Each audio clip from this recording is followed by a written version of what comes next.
statement of Barbara Mullen-Jones regarding her 9 months spent with the Divine Chain cult. Original statement given 2nd April 2012. Audio recording by Jonathan Sims, The Archivist. Statement begins. Everyone thinks they're too smart to get involved in a cult. I'm sure you do. You think that at the first mention of aliens, or the end of the world, or the lost book of the Bible, where Jesus buried his holy staff in the foothills of the Himalayas, you'd go running. Trouble is, that misunderstands how it works.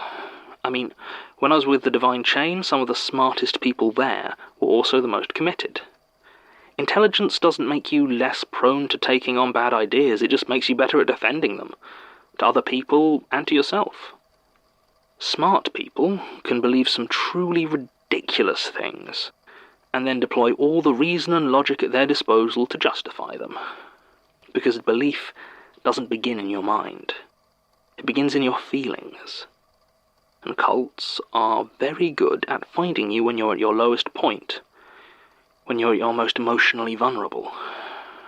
And when you're at that point, it's astounding what can crawl into your heart and start to fester there.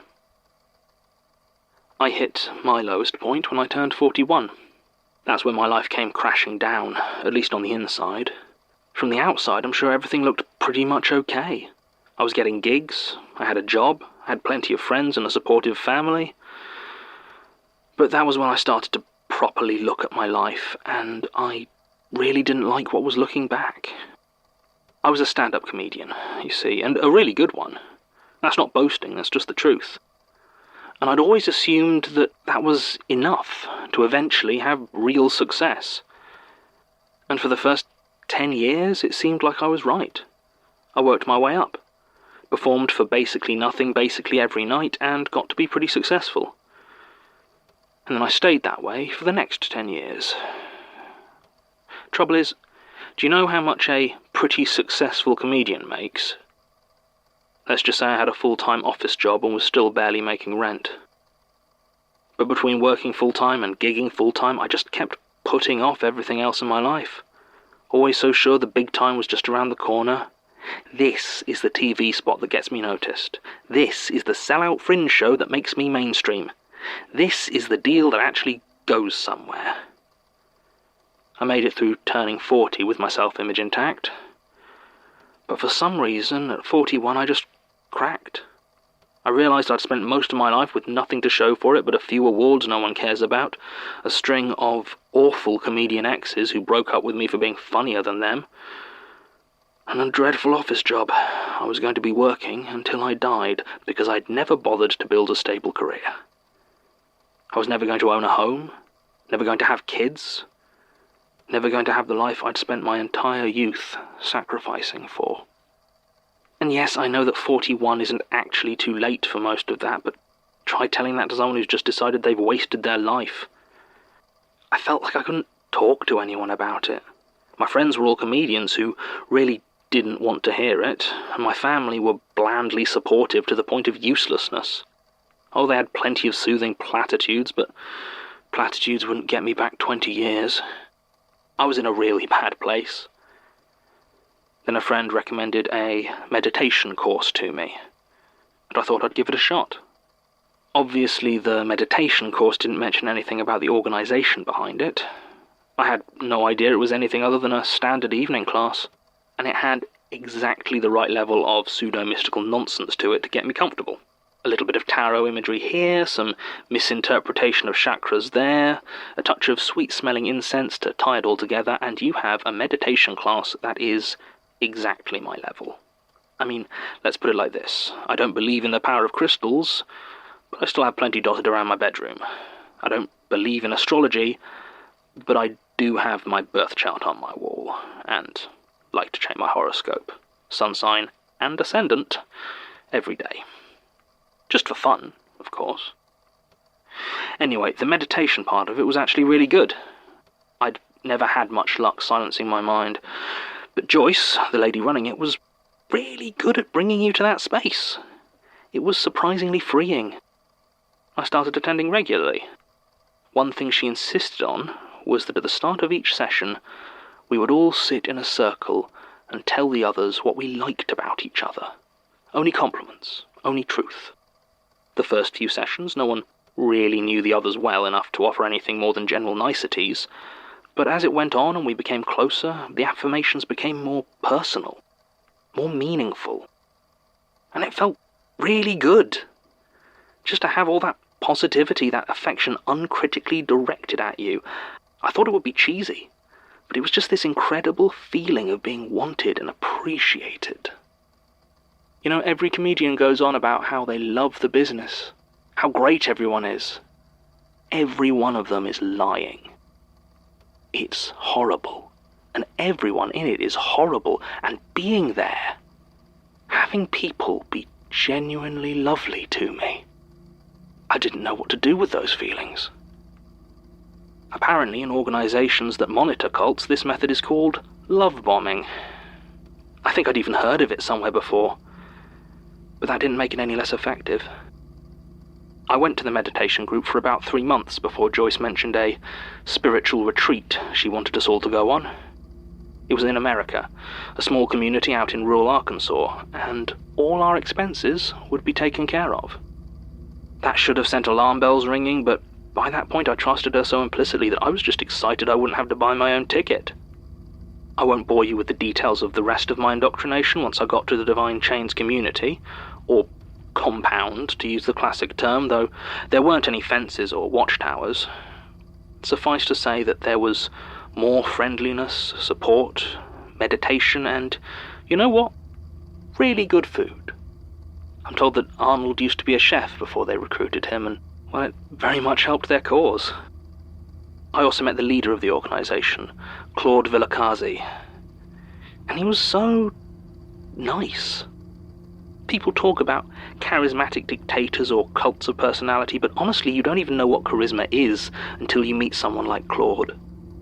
Everything you say is valid and important. You are always worthy of his time, and you know what? Deep down, you just think the same way. I mean, even now, after everything, I still miss listening to him talk. The Divine Chains philosophy was pretty simple. Throughout history, there have been 10 great links, holy figures of divine wisdom, who were the manifested will of humanity to understand and better itself. All the heavy hitters you'd expect were on the list. Buddha, Jesus, Muhammad, Ramakrishna, you get the idea. They weren't reincarnations per se, but the same divine impulse for human elevation manifested in different people. Claude Villacasi was definitely not claiming to be the 11th link, oh no. But he had a vision that the 11th was soon to be born, and that he was to be their herald and guardian. The actual practices were a grab bag of all sorts of occultism, exactly what you'd expect from a group who laid claim to basically every major religion. Honestly, I don't know how much I actually believed any of it, but I felt like I belonged there. I sold what little I had in order to fully earn my place in the community, and I stayed. I had shelter, food, all the companionship I could ask for. I spent my days working in the field. We actually produced one of the only American brands of rice wine, which was how the cult made most of its money. And it felt good to be working with my hands. When the whole thing collapsed, the papers made all sorts of awful claims about the place, but I don't know if they were wholly made up, or if they happened the whole time and I just didn't notice, or if they came about after things started to change, started to go rotten. I wasn't there when they found the dog. Maybe if I had been, things would have been different. It was actually Joyce and a few others who stumbled across it while working the fields. The way they told it, it was thin and emaciated, barely able to walk and clearly suffering from some sort of sickness. But there was something in it that drew them closer. As Joyce put it, we couldn't help but love it. They took it to Claude, who was just as taken with the thing, and decided to adopt it. He named the dog Agape in front of everyone, and took it into his private room to be cared for. That was the last I saw of the thing, and honestly, I kind of forgot about it for the next few weeks. But that was the moment when things started to get really weird. Claude announced at evening meal a few days later that he had been dreaming of the 11th, and there were going to be some changes to help spiritually prepare us for their arrival. We needed to achieve a state of pure love. And to begin with, what that meant was that whenever we would meet one another or pass each other in the corridor or fields, we would tell each other that we loved them. And, Claude said solemnly, you have to mean it.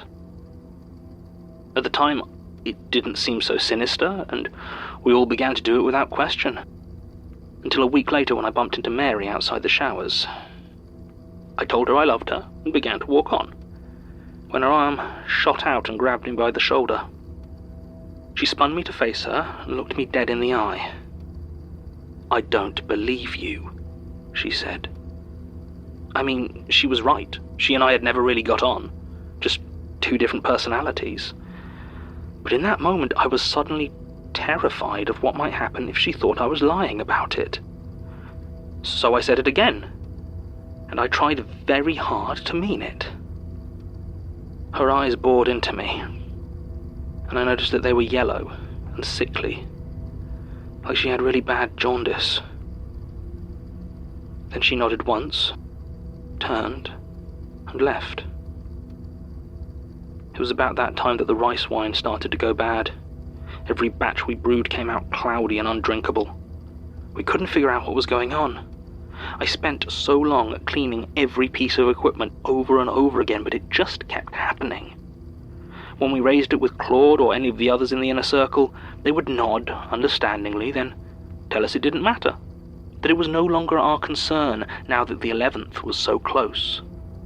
All the others seemed to accept this without question, and I didn't feel like I could press the matter without drawing negative attention, something I was desperate to avoid doing. So I just sat there, as it grew bitter, cloudy and rancid. Nobody bothered to get rid of the wine, and the smell gradually began to permeate through the building. Those closest to Claude began to change as well. Everyone in the community had always been very touchy-feely, but now it seemed like they were always touching each other or holding hands or in some way pressing their skin to each other. Even at meal times or in situations where it seemed really awkward. A few times they touched me or hugged me or shook my hand, and each time I could feel myself struggling not to recoil. They'd stare at me with their yellowing eyes, and their skin was dry and somehow sticky. When I pressed it, it yielded ever so slightly, like there wasn't anything solid inside. Even then, I didn't think to leave. I couldn't figure out what was going on, but I trusted Claude so completely, I couldn't imagine it was truly harmful. Then came the day when he announced that the 11th had arrived. I expected cheers, excitement, but instead there were just murmurings of resolve and determination as though a difficult task lay ahead. Claude asked who was going to be the first to meet them. Everyone went quiet, awed by the sudden opportunity for divine benediction. He walked up and gently touched Joyce on the cheek, and she smiled with a happiness more pure than I'd ever seen on a human face. We formed into a long line, a chain holding hands with Joyce at the very end of it. It stretched from one end of the building to the other. I was at the other end, so didn't see what happened when she walked into Claude's private chambers. But as she did, something passed down the line. I don't know how to describe it, really. Did you ever do that experiment in science class, where you held hands in a line and the teacher passed a very gentle electric shock down through the students? That feeling of a charge going through you. It was like that. But what passed through us was warm and slick and seemed to flow through my body like oil and out into the ground. Everyone felt it, and their blissful smiles made me feel even more nauseated than the sensation itself. I never saw Joyce again. Each day, after evening meal, Claude chose someone else to meet the 11th. Each time the same process, the same daisy chaining of hands. Me at the end, the same sick feeling sliding through me. Another member of the community gone, the line getting shorter. A fear fell over the others, and at first I thought it was the same fear that I had. But when I'd heard them talk of it, what they feared was that they wouldn't get chosen, that somehow this chance for pure divine love would pass them by. And I suddenly came to the realization that perhaps I didn't belong here like I thought I did. So one night I decided to see for myself. I waited until after lights out, then slipped from the dormitory through the empty corridors towards Claude's private rooms. The moon was bright through the window, casting everything in stark, pale shadow. As I got closer, I began to smell it. It wasn't rancid, not like the wine, but sweet, like overripe fruit or sugar that's cooked too long. I found myself standing in front of the understated wooden door that I'd now seen almost a dozen people disappear into. My hand reached slowly for the handle when I heard someone moving behind it. No, it wasn't someone moving, it was many people, I'm sure of it. The sounds of dozens of limbs moving and stepping and shuffling in unison. Then laughter, then weeping, then movement again. I looked down at my shaking hand and saw that seeping under the door was something slick and colourless, a greasy residue that smelled overpoweringly of that sickly sweet odour. I took a step back, suddenly nauseated, and almost fell into the arms of Claude, who had silently come up behind me. He held me for a moment, looking with such intensity that I felt like he was weighing my soul, his expression unreadable.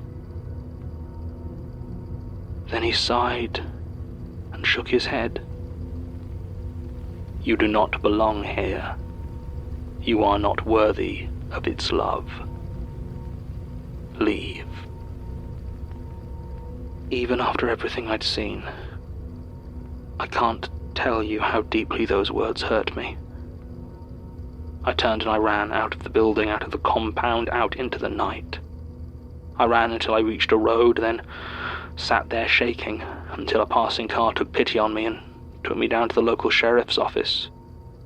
Eventually my case got passed up the line. Apparently a few different government agencies were interested in the divine chain, mainly for possible tax fraud, and my testimony was pretty much exactly what they needed to go in there and check it out.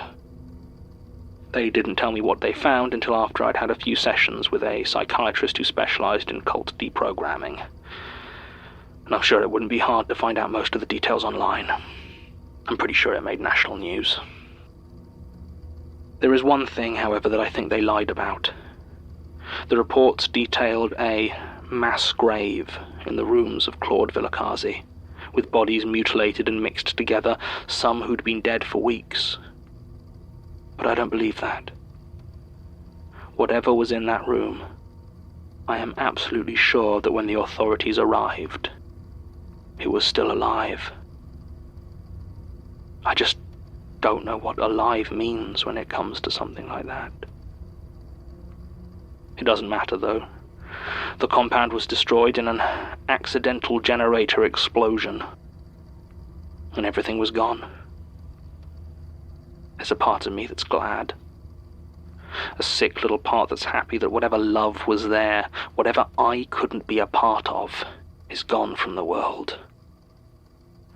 And no one else gets it either. Statement ends. I swear, I almost find the cults dedicated to the dark powers of fear easier to understand than the more mundane sort. At least they have some consistency. End recording.